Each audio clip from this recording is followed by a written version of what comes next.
Très chers téléspectateurs du 14 TV Gabon, bonsoir. Soyez les bienvenus pour ce flash d'information du mercredi 30 juillet 2025 dans le magistère universel. Au cours de l'audience générale de ce mercredi 30 juillet 2025, place Saint-Pierre, le Saint-Père a conclu son cycle de catéchèse sur le thème de la vie publique de Jésus, faite de rencontres, de paraboles et de guérisons 2 semaines après sa pause estivale.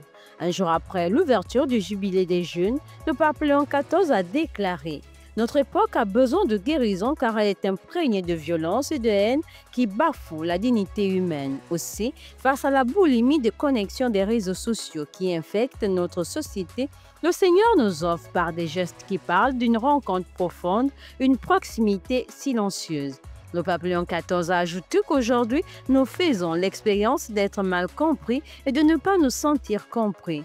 Nous avons besoin de demander au Seigneur de guérir notre façon de communiquer, non seulement pour être plus efficace, mais aussi pour éviter de blesser les autres avec nos paroles.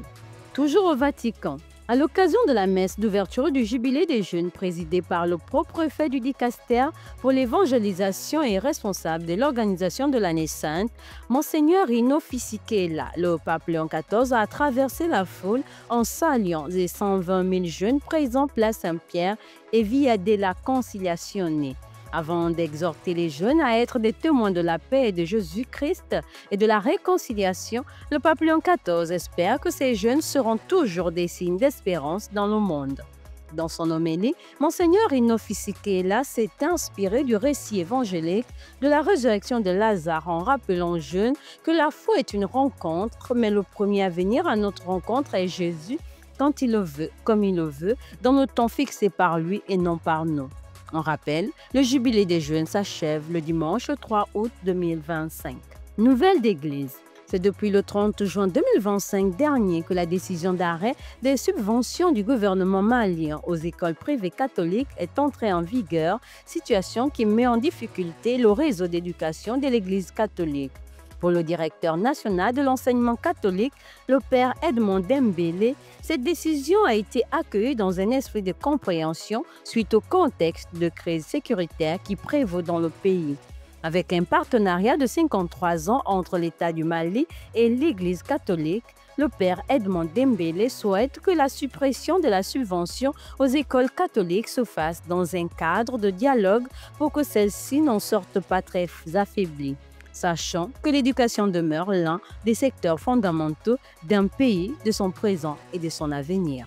Église en marche. La célébration du Jubilé national des jeunes dans le vicariat apostolique de Makoko s'est poursuivie ce mercredi 30 juillet 2025 avec la messe du matin présidée par l'évêque du vicariat apostolique de Makoko, Monseigneur Séverin Nzengi Manganza, suivi de l'adoration du Saint-Sacrement et des catéchèses afin d'aider les jeunes à mieux méditer le thème de cette grande rencontre juvénile. Dans la rubrique Société, la traite des êtres humains est un crime organisé.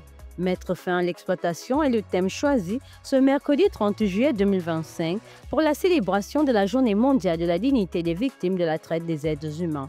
Cette journée vise à sensibiliser à l'ampleur de la traite des êtres humains et encourager les actions pour lutter contre ce crime organisé.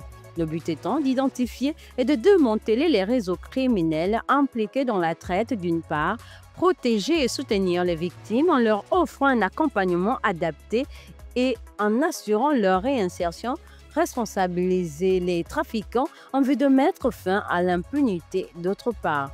On rappelle, cette journée dédiée à la dignité des victimes de la traite des êtres humains a été instituée en 2013 par les Nations Unies.